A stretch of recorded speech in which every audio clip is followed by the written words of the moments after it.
Hello दोस्तों, नमस्कार।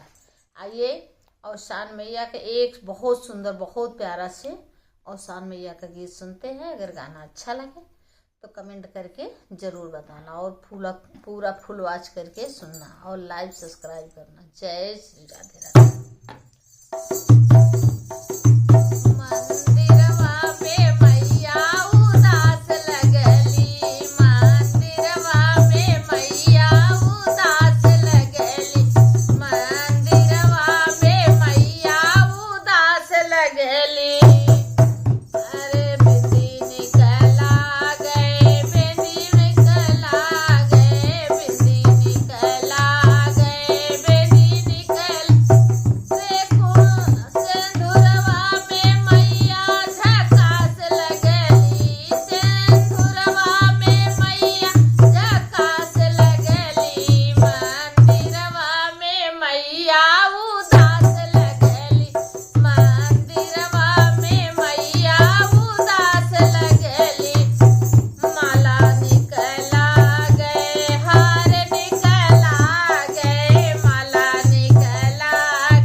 निकला गए हार निकला गए।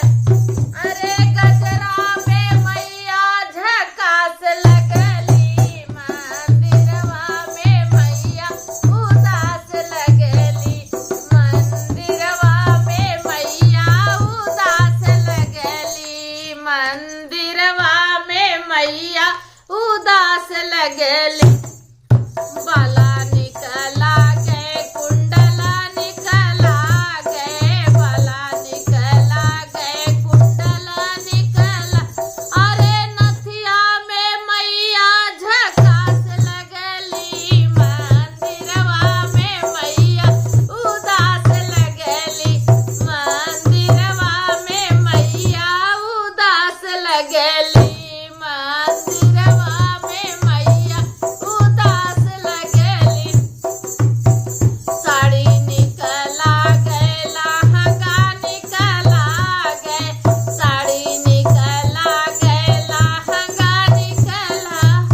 अरे चुंदरी में मैया झकास लगली, मंदिरवा में मैया उदास लगली, मंदिरवा में मैया उदास लगली।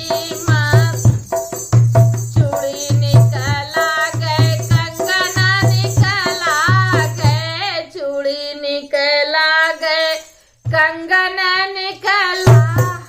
अरे मेहंदिया में मैया झकास लगली, मंदिरवा में मैया उदास लगली, मंदिरवा में मैया उदास लगली। पायल निकला गए बिछुआ निकला गए, पायल निकला गए बिछुआ निकला।